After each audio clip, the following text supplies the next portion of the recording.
Me casaram com um velho e eu só chorei.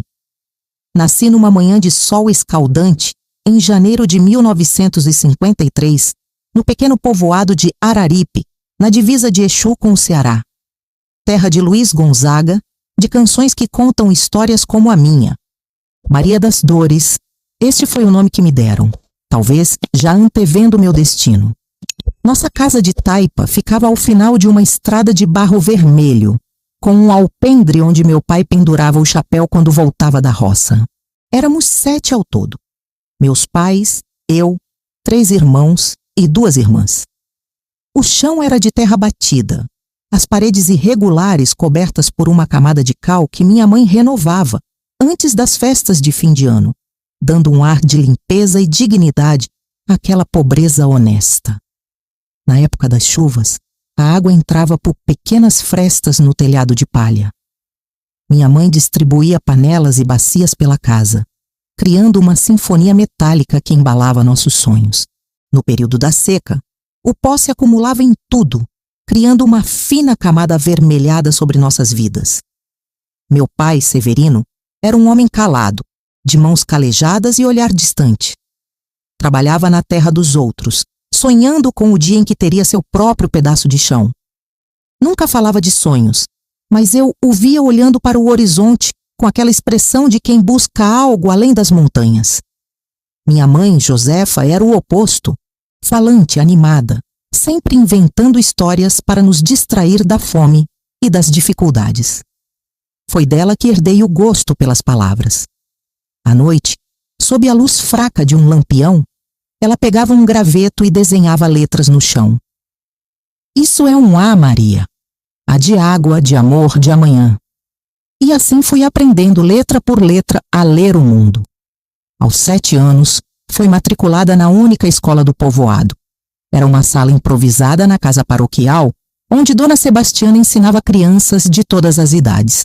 Foi ela quem me deu o primeiro caderno, um presente que guardei como tesouro. Naquelas páginas amareladas, comecei a desenhar meus sonhos. Dona Sebastiana foi a primeira pessoa a me fazer acreditar que eu poderia ser mais do que apenas filha, esposa e mãe. Maria tem um dom com as palavras, ela dizia para minha mãe nos dias de reunião. Devia continuar os estudos, quem sabe até se tornar professora. Minha mãe sorria, orgulhosa, mas ambas sabiam da impossibilidade daquele sonho. Meninas como eu não iam além do primário. Nosso destino era aprender o suficiente para ler a Bíblia, fazer contas simples e, principalmente, administrar uma casa. Os dias se passavam entre a escola, as tarefas domésticas e as brincadeiras no riacho que cortava as terras do Coronel Firmino, o homem mais rico da região. Com minhas irmãs e outras meninas, brincávamos de casinha, usando pedaços de cerâmica quebrada como pratos e folhas como comida. Enquanto isso, os meninos simulavam cavalgadas e pescarias.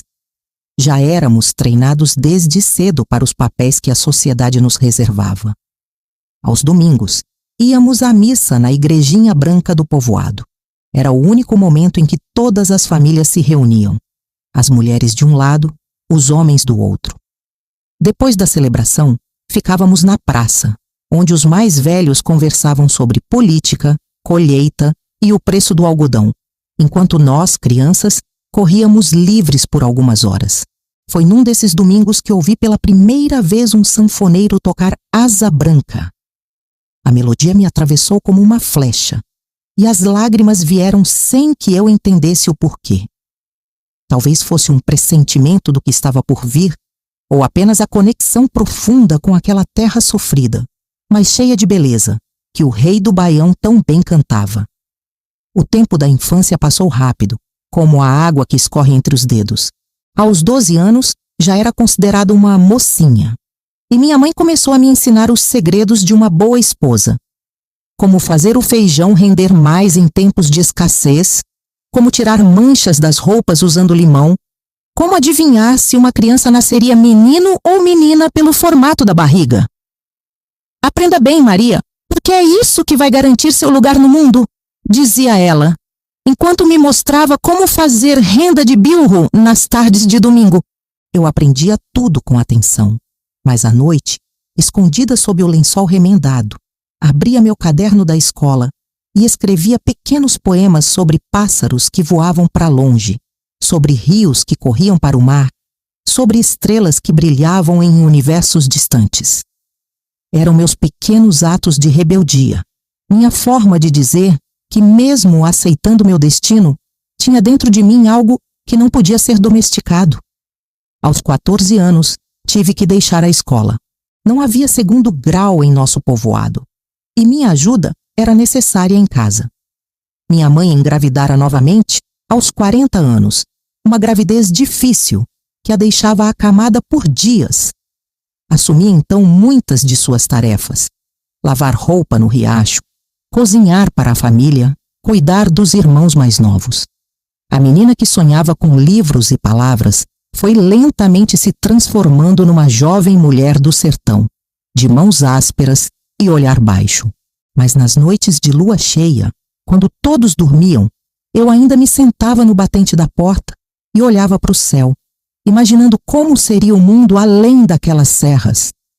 Foi nessa época que comecei a notar os olhares dos homens quando ia à feira ou à missa. Tinha crescido, meu corpo havia mudado.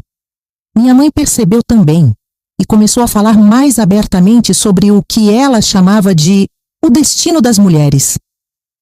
Logo virá um rapaz pedir sua mão, Maria. Um homem trabalhador, se Deus quiser, que possa lhe dar uma vida digna. Eu ouvia em silêncio, sentindo uma mistura de medo e curiosidade. O casamento parecia uma coisa tão distante e ao mesmo tempo tão inevitável quanto a próxima estação de chuvas. Aos 15 anos, ajudei minha mãe a dar à luz meu irmão caçula, José. Foi um parto difícil, que durou quase 2 dias. A parteira do povoado já tinha desistido, dizendo que precisávamos chamar o médico da cidade, a quase 30 quilômetros dali, mas não havia tempo, nem dinheiro para isso. Maria, disse minha mãe entre gemidos, se acontecer algo comigo, prometa que vai cuidar do seu pai e dos seus irmãos. Não fale assim, mãe. A senhora vai ficar boa, respondi segurando suas mãos, mas no fundo temia que ela estivesse certa. Passei a noite em claro, rezando todas as orações que conhecia, prometendo a todos os santos que seria a melhor filha, a melhor irmã, a melhor cristã, se apenas minha mãe sobrevivesse. Quando o sol nasceu, meu irmãozinho também veio ao mundo, pequeno e frágil, mas vivo. Minha mãe sobreviveu, embora tenha ficado muito debilitada. Durante meses fui eu quem cuidou da casa e de todos. Meu pai passava mais tempo na roça, talvez fugindo da possibilidade de perder a companheira de tantos anos. Foi nesse período que amadureci de verdade. Não tinha mais tempo para sonhos ou cadernos escondidos. A realidade exigia minha atenção completa, meu compromisso total com aquela família que dependia de mim. Quando minha mãe finalmente se recuperou, algo havia mudado em mim. Tinha visto de perto a fragilidade da vida, o peso das responsabilidades, o valor de cada dia que conseguíamos passar juntos. E foi assim, com 16 anos recém-completados, que cheguei àquele mês de junho de 1969, quando minha vida mudaria para sempre. Os festejos de São João sempre foram os mais animados em nosso povoado. As casas se enfeitavam com bandeirinhas coloridas, o cheiro de milho verde e pamonha tomava conta das ruas, e as fogueiras iluminavam a noite, criando sombras dançantes nas paredes de taipa. Naquele ano, minha mãe havia costurado para mim um vestido novo, feito de retalhos de chita colorida que ela guardava há anos. "Para você ficar bonita na festa", disse ela, com um sorriso cúmplice. Eu sabia o que aquilo significava. Estava na idade de arranjar um pretendente. A praça central estava cheia quando chegamos. Grupos de músicos tocavam forró em diferentes cantos, e pares rodopiavam animados ao som das sanfonas. Meu pai logo se juntou aos outros homens para jogar dominó e beber cachaça. Minha mãe foi conversar com as comadres, levando o pequeno José no colo. Meus irmãos se dispersaram entre as brincadeiras e barracas de comida. Fiquei ali, sentada num dos bancos da praça, observando os casais dançando. Minhas amigas Maria do Carmo e Josefa vieram me chamar para dar uma volta pelas barraquinhas. Enquanto andávamos, rindo e comentando sobre os vestidos das outras moças, não percebi os olhos que me seguiam. Foi Josefa quem notou primeiro. Aquele sanfoneiro não tira os olhos de você, Maria, cochichou ela no meu ouvido. Olhei discretamente na direção que ela apontava. Um jovem tocava uma sanfona no palanque montado para os músicos. Devia ter uns 20 anos, cabelos escuros caindo sobre a testa, um sorriso fácil, enquanto seus dedos dançavam sobre o instrumento. Nossos olhares se cruzaram por um instante e senti meu rosto queimar de vergonha. É João Batista, o sobrinho de seu Manuel do armazém, explicou Maria do Carmo. Dizem que ele toca com Dominguinhos nas festas grandes de Petrolina. Tentei não olhar mais para ele, mas era como se alguma força me puxasse naquela direção. Quando a música acabou e os músicos fizeram uma pausa, vi que ele vinha em nossa direção. Josefa e Maria do Carmo deram risadinhas e se afastaram, me deixando sozinha. Boa noite, ele disse com uma voz que combinava perfeitamente com sua música. Espero que esteja gostando das canções. Estão muito bonitas, respondi olhando para o chão. Meu nome é João Batista, mas todo mundo me chama só de João. Eu sou Maria das Dores, filha de Severino da Cruz. Maria das Dores, ele repetiu como se estivesse experimentando o som do meu nome. É um nome forte demais para uma moça tão delicada. Sorri, sem saber o que responder. Nunca tinha conversado assim com um rapaz antes. Você gostaria de dar uma volta pela praça? Ele perguntou, oferecendo-me o braço. Olhei em volta, preocupada. Minha mãe. Podemos ficar onde todos possam nos ver, ele propôs, entendendo minha preocupação. Não quero causar problemas para você. Aceitei e caminhamos lentamente pela beirada da praça, sempre à vista de todos. João me contou sobre como aprendera a tocar sanfona com o avô, sobre as viagens que fazia para tocar em festas nas cidades vizinhas, sobre seu sonho de um dia tocar no Recife ou até mesmo no Rio de Janeiro. E você, Maria, quais são seus sonhos? Ninguém nunca tinha me feito essa pergunta antes. Por um momento pensei em dizer o que todos esperavam: casar, ter filhos, cuidar de uma casa. Mas algo nos olhos dele me fez dizer a verdade. Eu queria estudar, ser professora, talvez, ou escrever. Gosto muito de palavras. Em vez de rir ou achar estranho, como eu temia, João abriu um sorriso enorme. Palavras e música combinam perfeitamente, ele disse. São duas formas de contar histórias, de tocar a alma das pessoas. A conversa fluiu tão naturalmente que nem percebi o tempo passar. Logo os músicos estavam chamando João de volta para tocar. Antes de se despedir, ele segurou minhas mãos por um instante. Posso vê-la de novo amanhã? Na missa do domingo? Assenti, sentindo uma alegria que nunca tinha experimentado antes.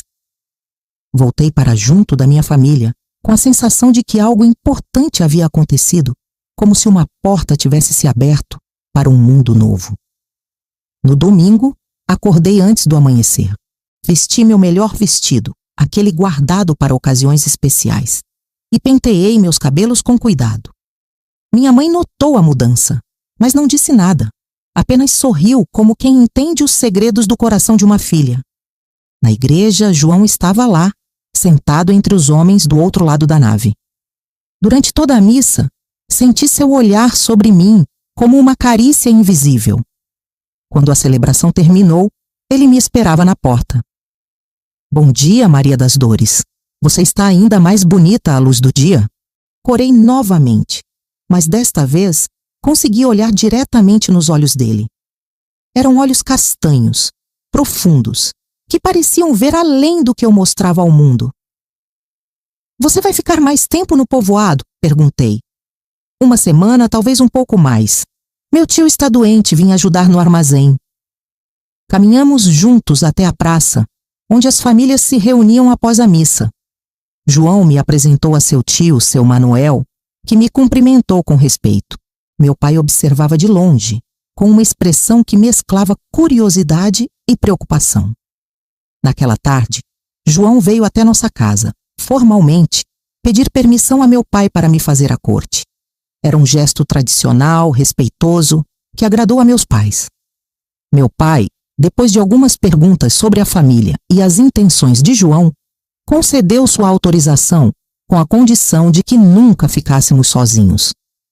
Os dias que se seguiram foram os mais felizes da minha juventude. João vinha todas as tardes depois do trabalho no armazém e sentávamos no alpendre de casa, sempre sob o olhar vigilante de minha mãe ou de uma de minhas irmãs. Conversávamos sobre tudo.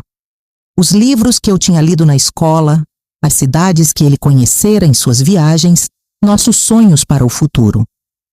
Foi numa dessas tardes, enquanto observávamos o pôr do sol tingir de vermelho o céu do sertão, que João me falou sobre seus planos.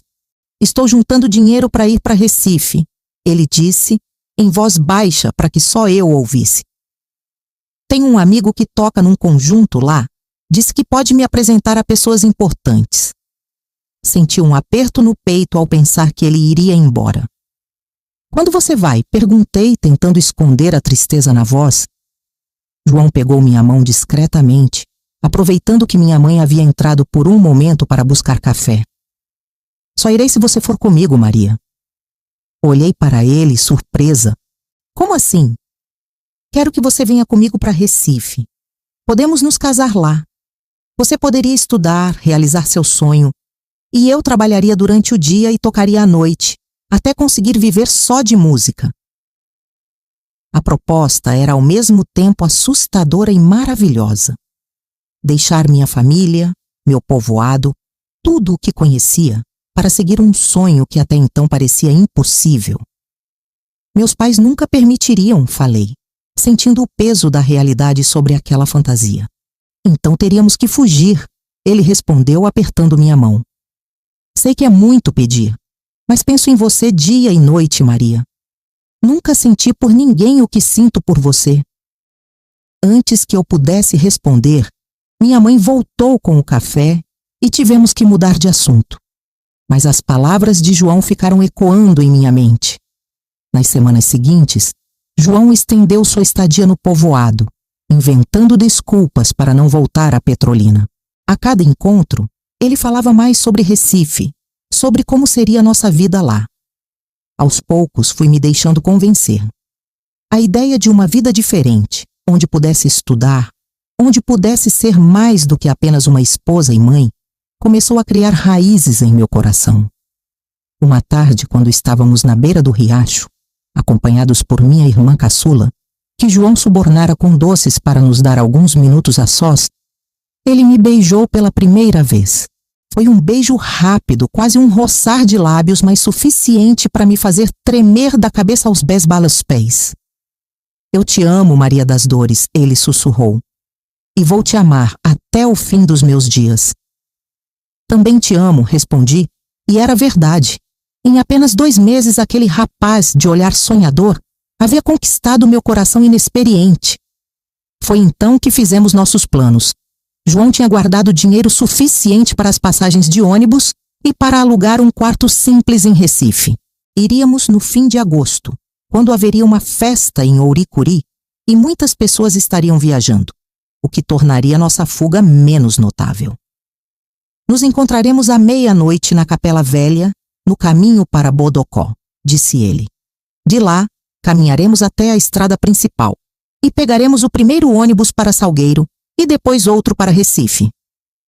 Concordei, sentindo uma mistura de medo e excitação. Nas noites seguintes, comecei a separar discretamente algumas roupas e os poucos pertences pessoais que levaria comigo. Escrevi uma carta para meus pais, explicando minha decisão e pedindo perdão pela dor que lhes causaria. Guardei também o caderno onde escrevia meus poemas e pensamentos, e o pequeno terço de madeira que ganhara na primeira comunhão. À medida que o dia combinado se aproximava, crescia em mim uma ansiedade que mal conseguia disfarçar. Minha mãe, sempre atenta, notou minha inquietação. Há algo te incomodando, minha filha? Perguntou ela, enquanto lavávamos roupa no riacho. Não, mãe. Só não dormi bem esta noite, respondi, evitando seus olhos. Ela parou de esfregar o tecido e me olhou demoradamente. João é um bom rapaz, Maria, mas os homens são como o vento. Às vezes passam por nossas vidas apenas para bagunçar tudo e depois seguir seu caminho. Ele não é assim, mãe. Ele me ama de verdade. Minha mãe suspirou. Espero que sim, minha filha, porque o amor é a única coisa que torna suportável a vida de uma mulher neste sertão. Suas palavras ficaram martelando em minha cabeça. Havia nelas não apenas uma advertência, mas também uma espécie de permissão velada, como se ela entendesse meu desejo de uma vida diferente. Na véspera do dia combinado, João veio se despedir, fingindo que voltaria para Petrolina na manhã seguinte. Ficamos sentados no alpendre, trocando olhares cheios de significado, enquanto conversávamos sobre trivialidades na presença de minha família. Até breve, Maria das Dores, ele disse ao partir, enfatizando as palavras de uma forma que só eu poderia entender. Até breve, João, respondi, sentindo meu coração acelerar. Naquela noite, não consegui dormir. Fiquei repassando mentalmente cada detalhe do plano, imaginando como seria nossa vida em Recife, como seria acordar todo dia ao lado de João, como seria poder estudar, talvez até fazer o que Dona Sebastiana tanto falava, me tornar professora. Por volta das 11 horas, quando todos já dormiam, levantei-me silenciosamente.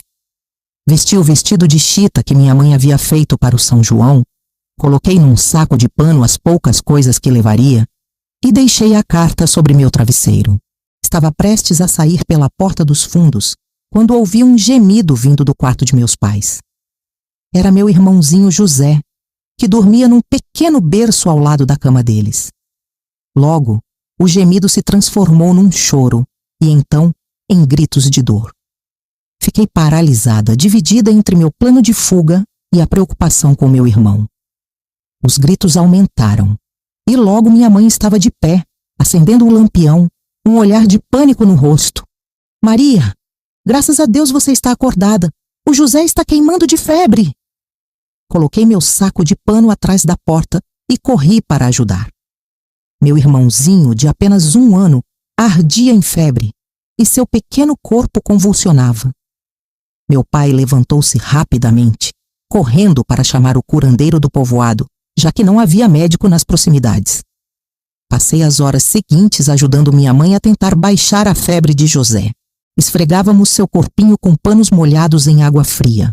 Dávamos chás de ervas que minha mãe guardava para emergências, rezávamos todas as orações que conhecíamos. O curandeiro, seu Antônio, chegou por volta das 2 da manhã. Examinou José, fez benzimentos, preparou uma infusão amarga que conseguimos fazer o bebê engolir aos poucos.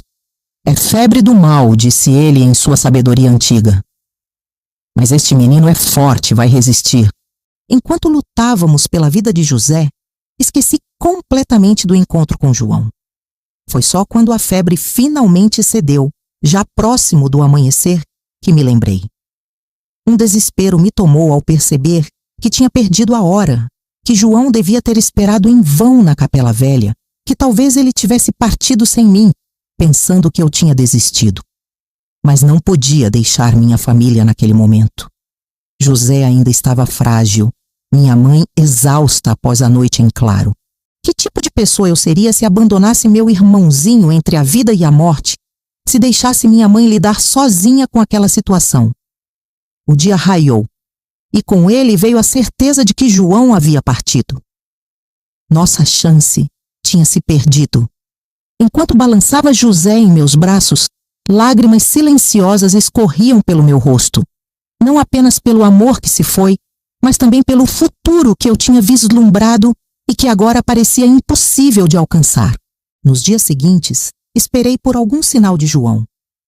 Talvez uma carta, uma mensagem através de alguém. Mas nada veio.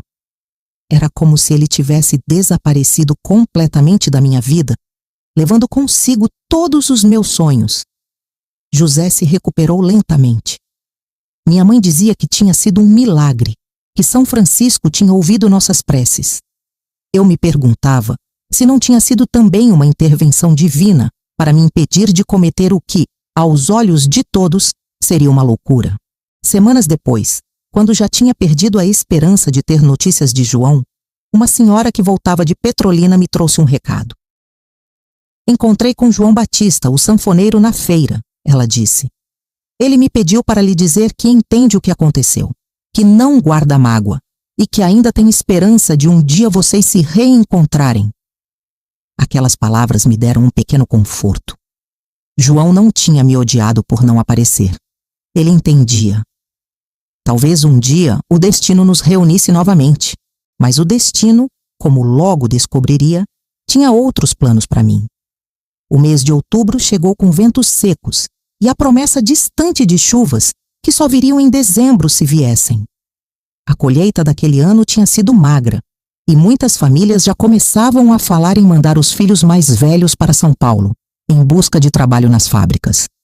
Meu pai andava mais calado que o habitual, com rugas de preocupação vincando seu rosto curtido pelo sol. Várias noites o vi sentado no alpendre, fumando seu cachimbo barato, olhando para o nada com aquela expressão que aprendera a reconhecer ao longo dos anos. Era o olhar de um homem que não sabia como alimentar sua família. Numa dessas noites, reuni coragem e sentei-me ao seu lado.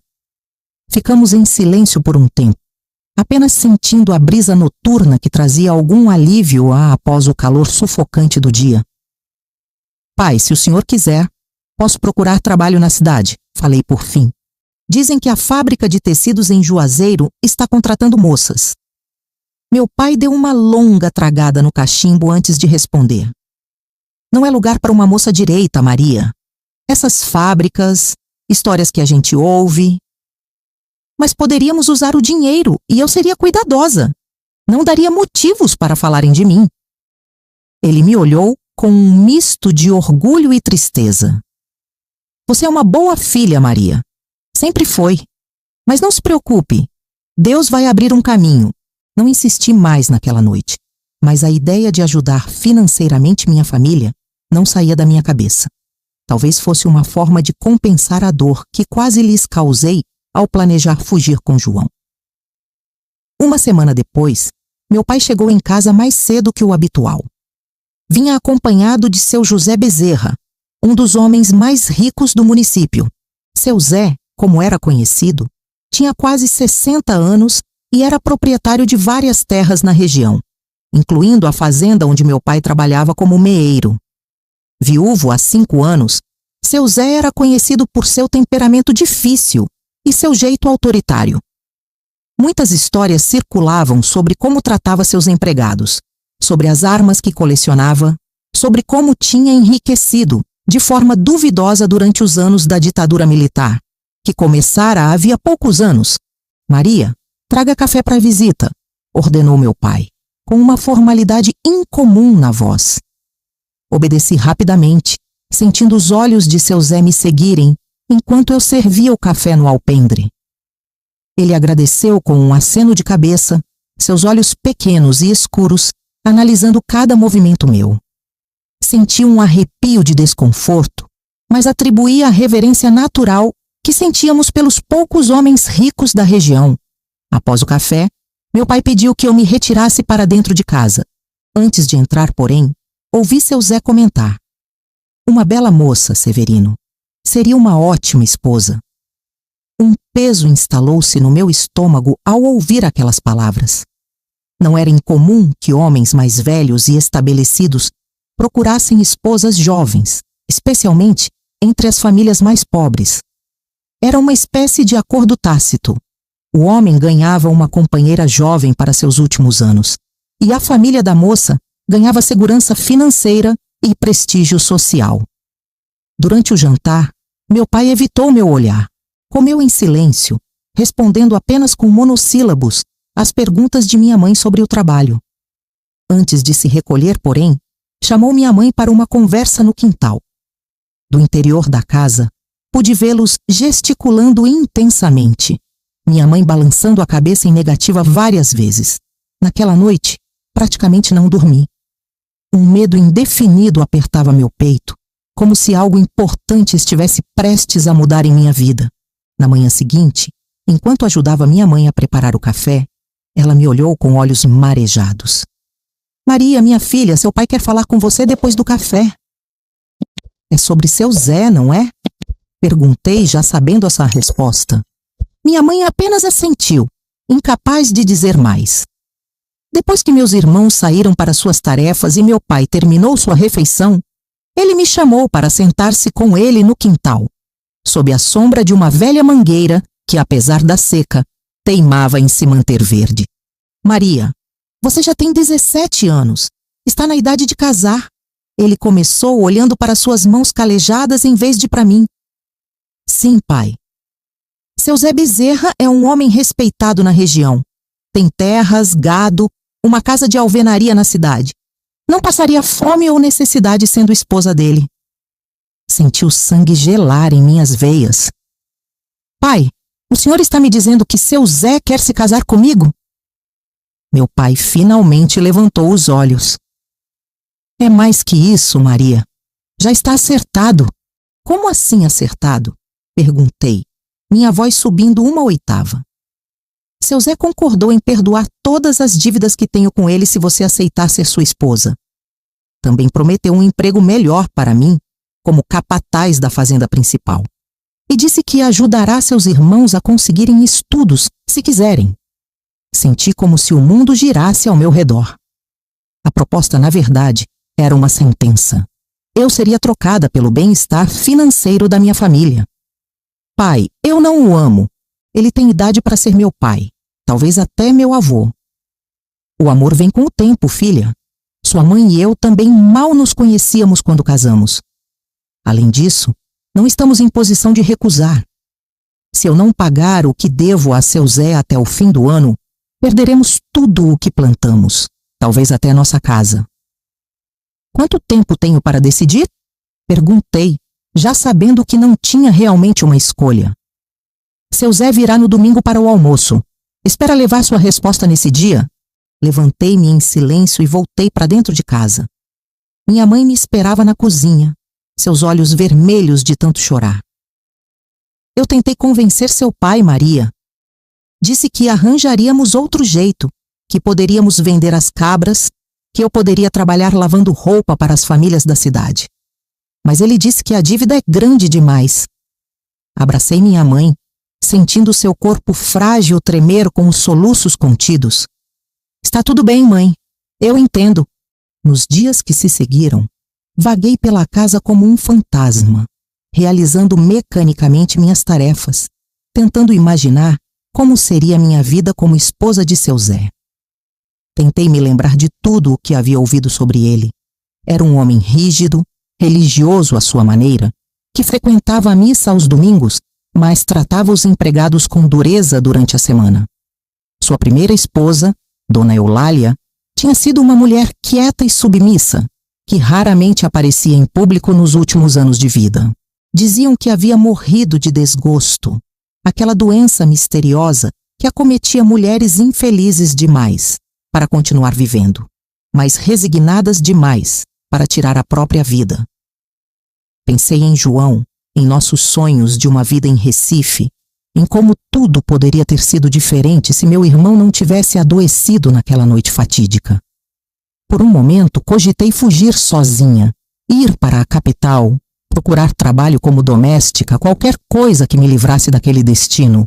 Mas para onde iria uma moça de 17 anos, sem dinheiro, sem estudos, sem conhecidos na cidade grande? E como poderia abandonar minha família, sabendo que minha recusa agravaria ainda mais sua situação? O domingo chegou, indesejado, mas inevitável, como a seca que castiga o sertão. Seu Zé apareceu pontualmente às 11 horas, dirigindo seu jipe verde-oliva, um dos poucos carros da região. Vinha bem vestido, com um terno de linho claro, gravata e chapéu de feltro, como se já estivesse pronto para oficializar o noivado. Minha mãe havia preparado o melhor almoço que nossas condições permitiam: galinha caipira com pirão, feijão verde, arroz, farofa de jerimum. A toalha da mesa era a mesma das festas de final de ano, bordada com motivos natalinos que pareciam deslocados naquela situação.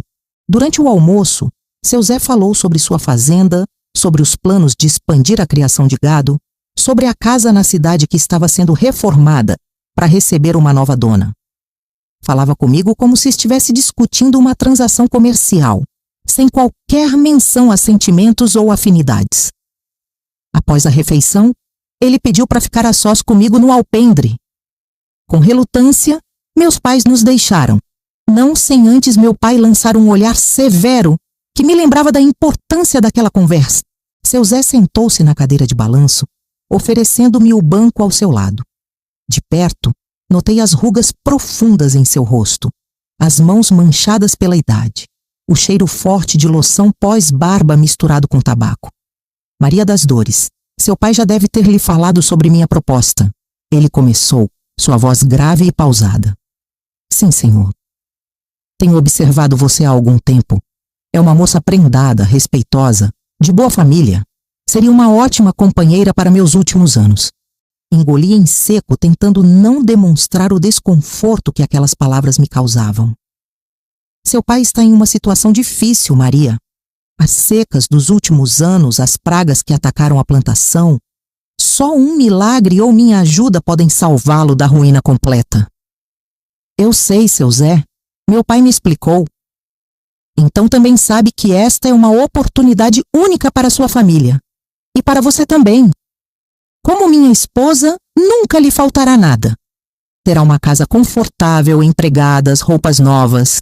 Poderá ajudar seus pais e irmãos sempre que precisarem. Ele fez uma pausa, como se esperasse que eu demonstrasse gratidão por sua generosidade.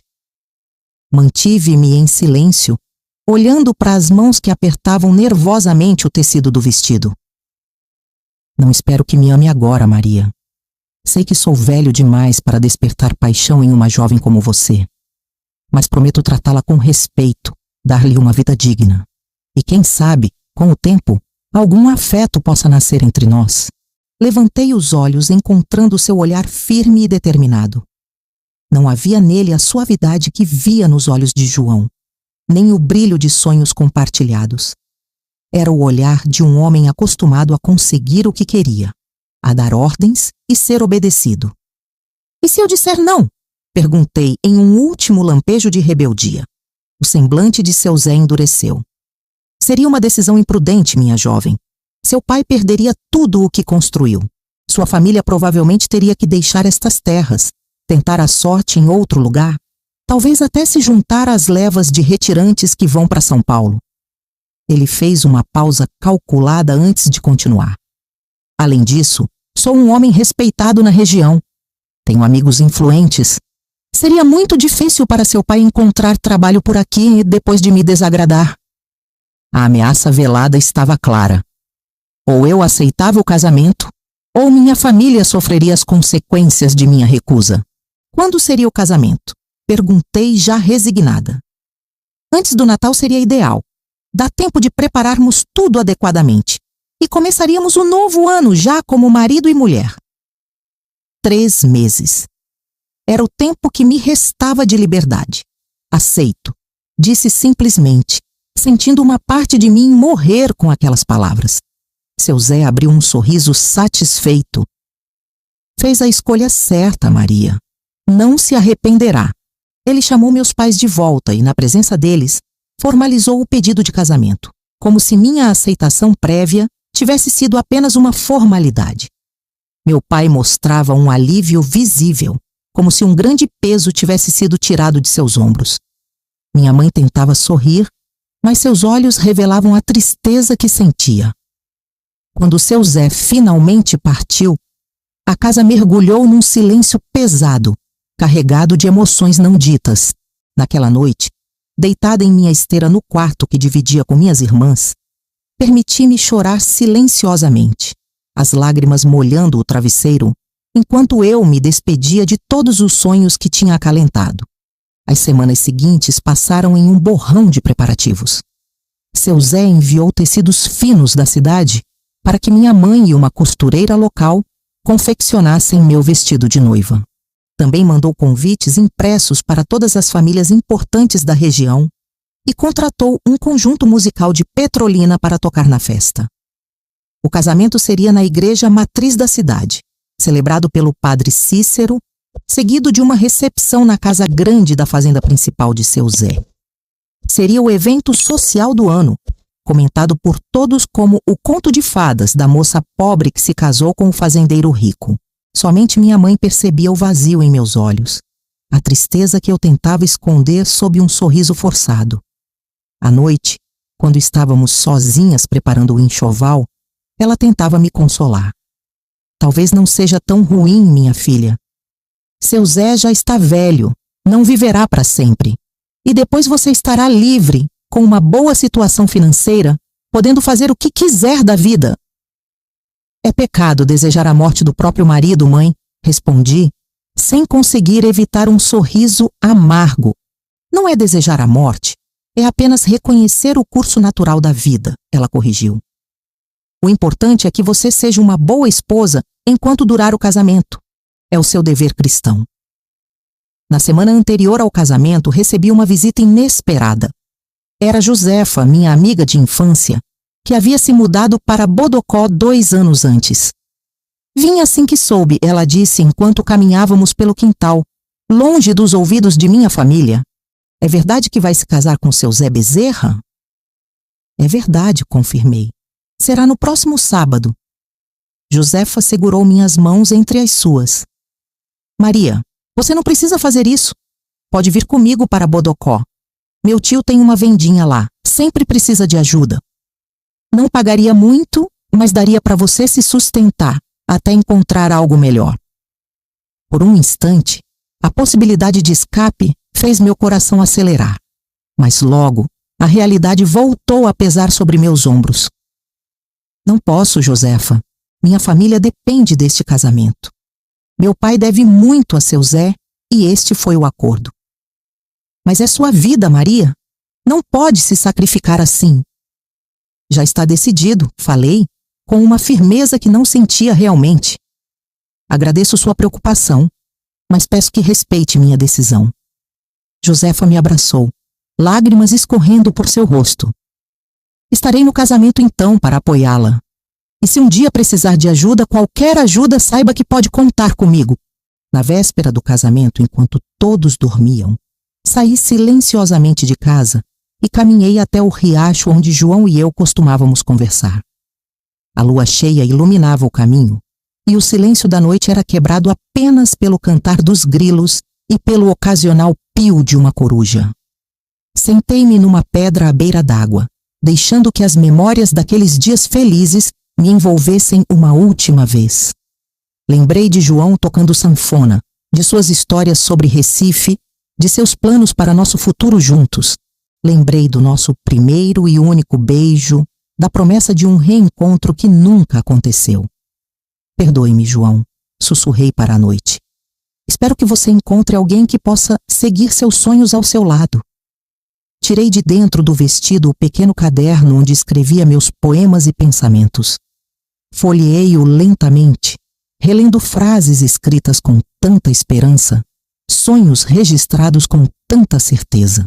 Então, num gesto simbólico de despedida daquela Maria sonhadora, arranquei as páginas uma a uma e as deixei cair no riacho, onde foram levadas pela correnteza fraca, dissolvendo-se na água escura.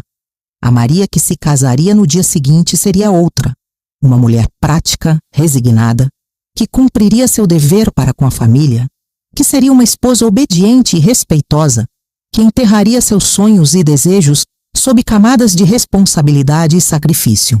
Voltei para casa com o caderno vazio, guardando-o como lembrança de um tempo que não voltaria mais.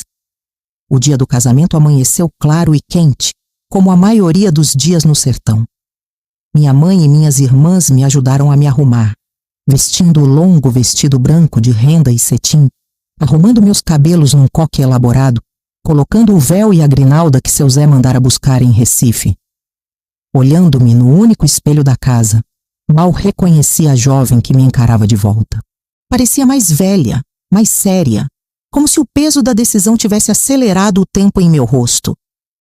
Você está linda, minha filha, disse minha mãe, seus olhos brilhando de lágrimas contidas. O trajeto até a igreja foi feito no jipe de seu Zé, conduzido por seu capataz, já que o noivo nos esperava no altar. Meu pai, ao meu lado, parecia desconfortável em seu terno emprestado, demasiado grande para seu corpo magro de trabalhador rural. Está fazendo a coisa certa, Maria, ele disse quando estávamos quase chegando. Um dia você vai entender que foi para o seu bem também. Não respondi.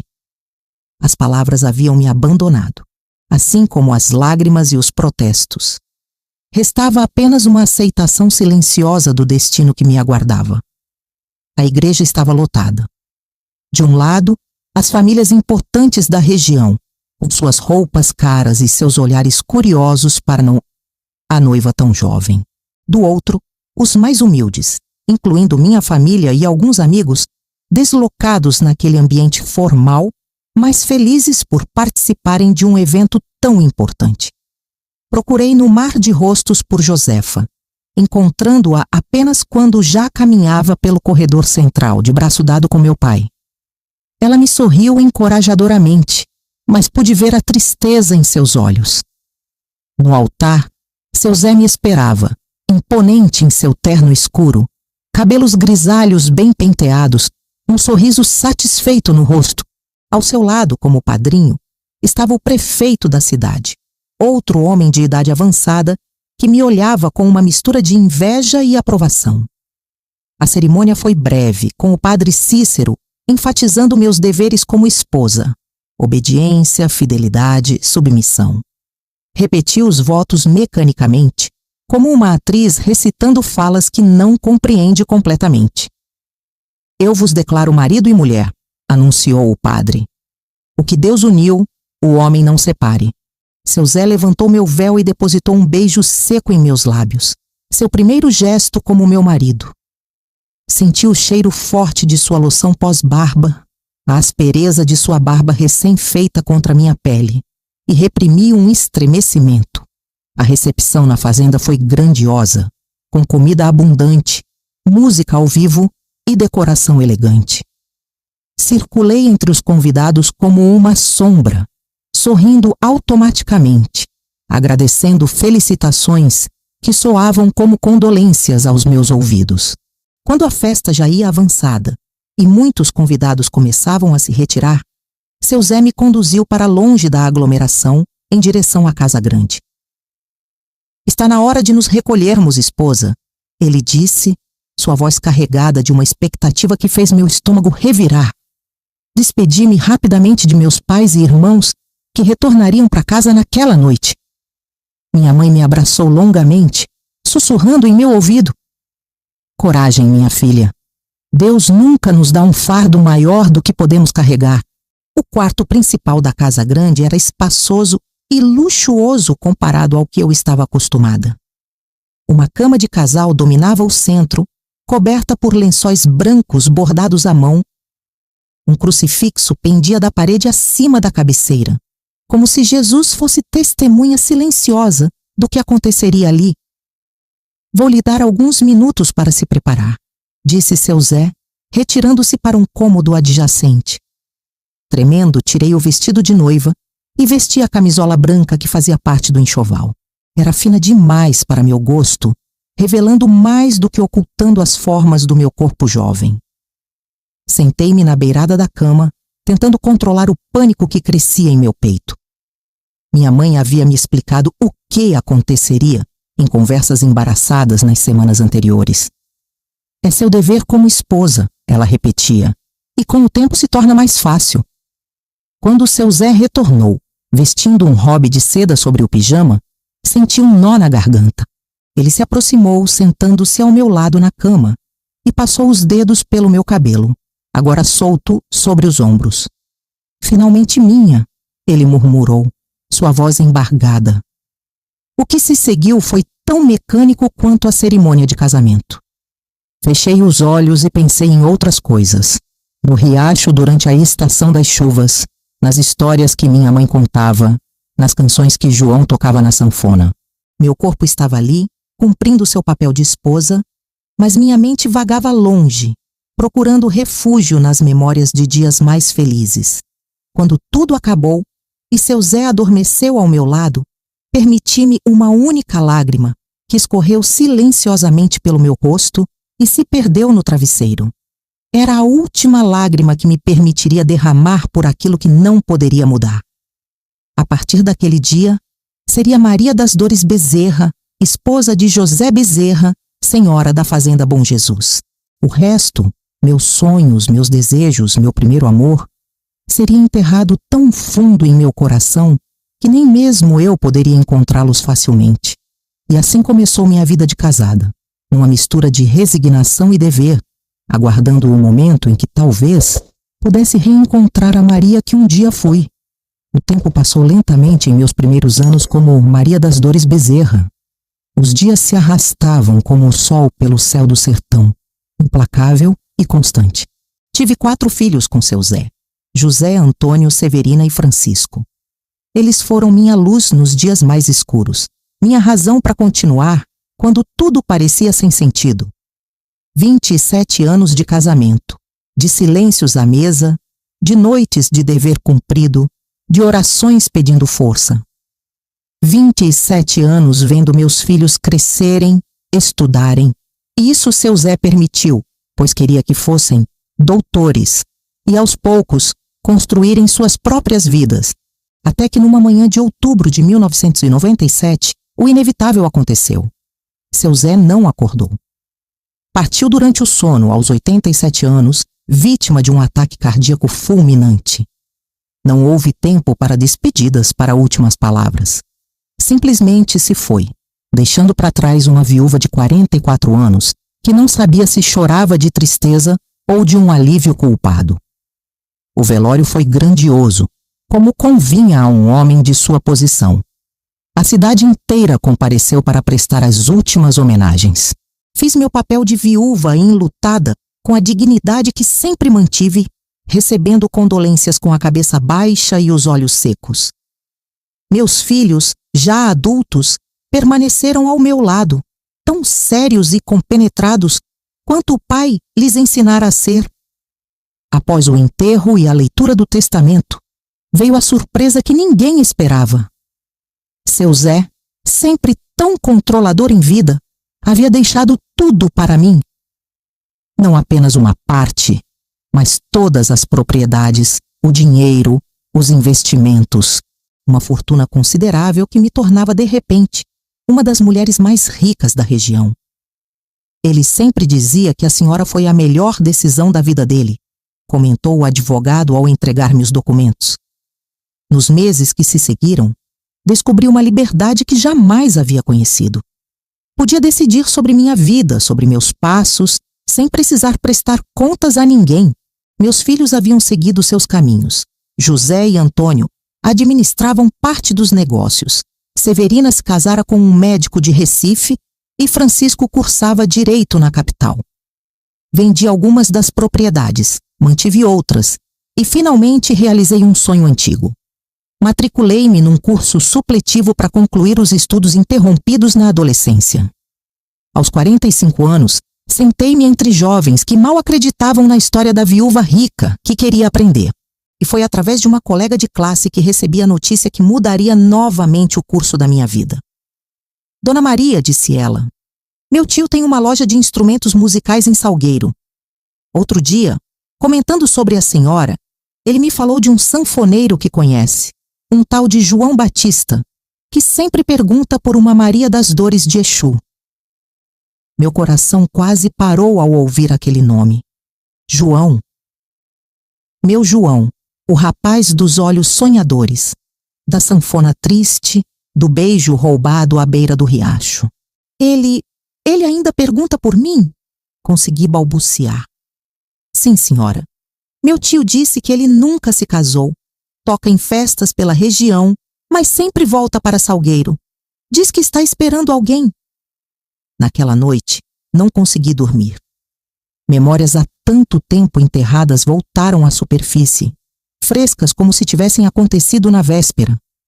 O planejamento da fuga, a doença do meu irmão, a espera que não se cumpriu, o casamento forçado, e agora esta notícia, esta possibilidade que eu jamais tinha ousado imaginar. 2 meses depois, arrumei coragem para viajar até Salgueiro. Arrumei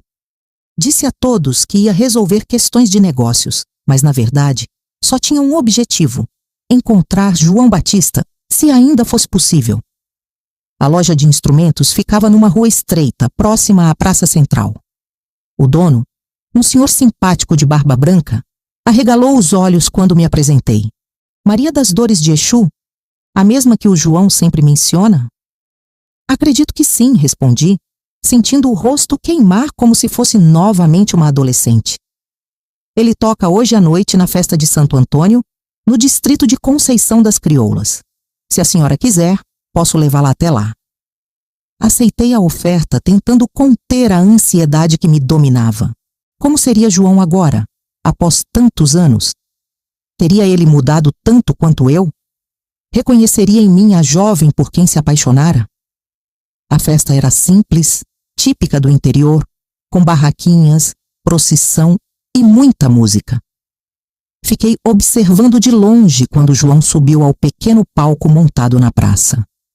Estava mais velho, claro, com cabelos grisalhos e o rosto marcado pelo tempo, mas seus olhos ainda tinham aquele brilho sonhador que me conquistara há mais de 2 décadas.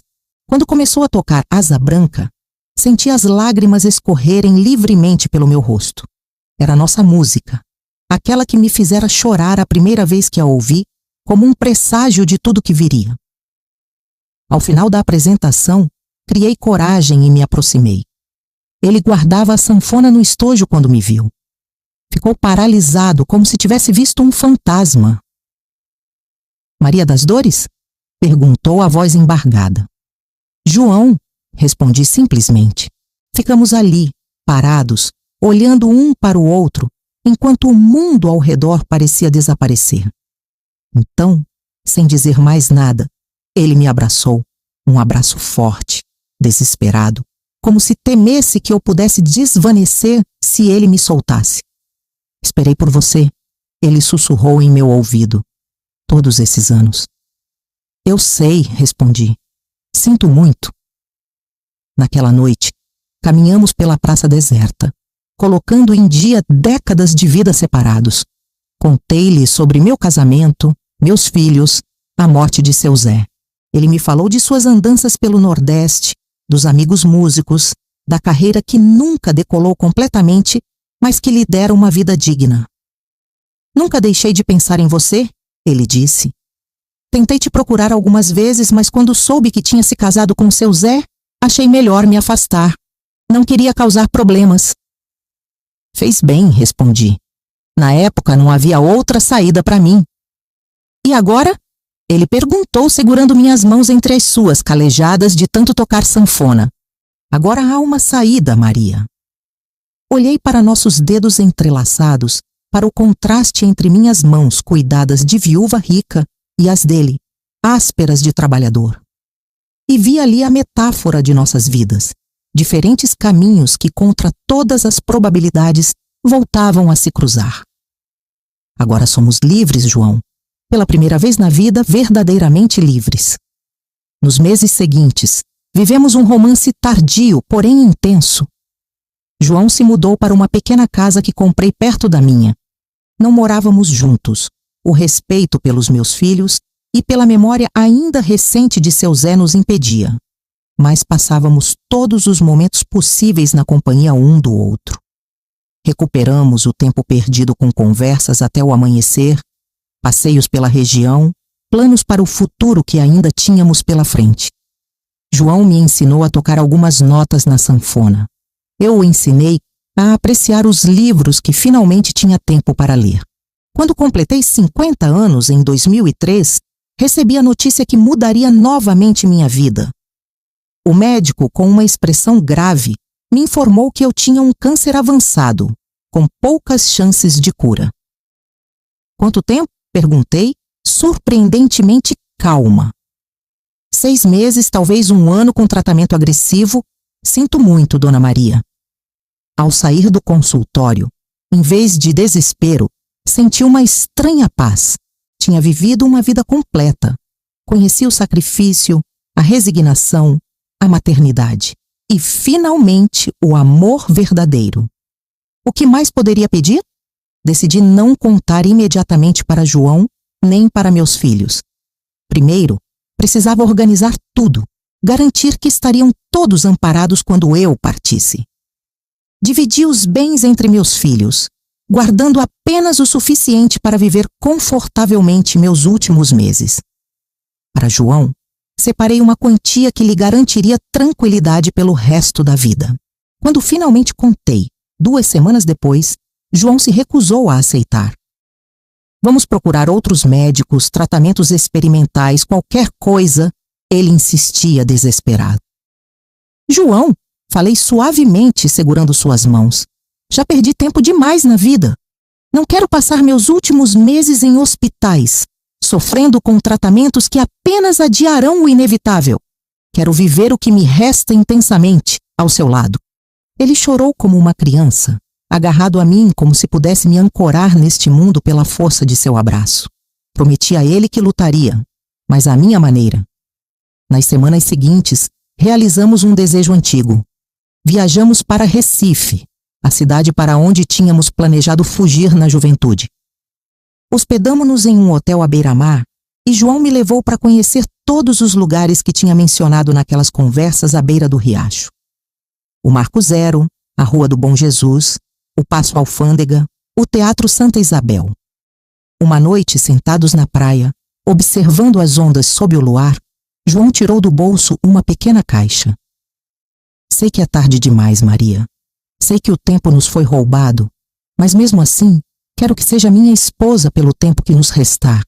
Abriu a caixa, revelando uma aliança simples, de prata. Não era cara nem luxuosa como as joias que seu Zé me dera, mas valia mais que todas elas juntas. João Batista, você esperou por mim a vida inteira. Como poderia recusar?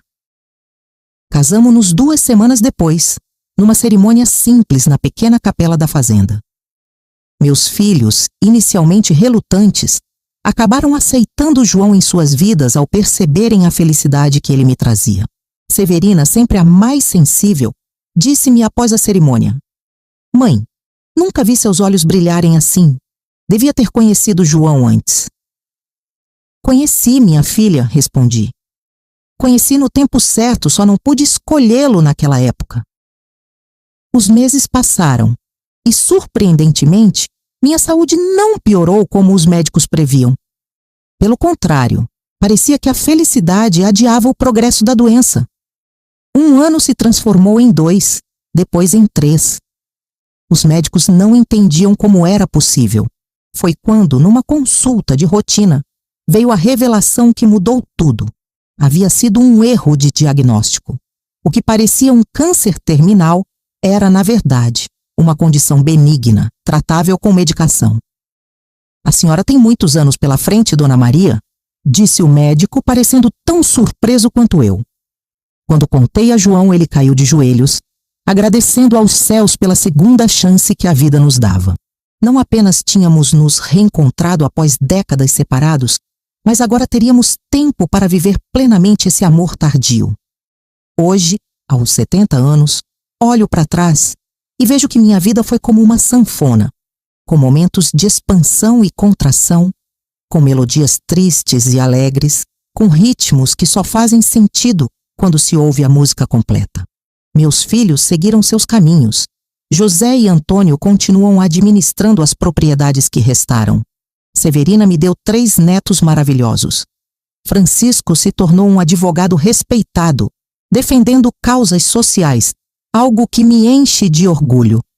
E João está ao meu lado, seus 74 anos não o impedindo de ainda tocar sanfona nas noites de lua cheia em nosso alpendre.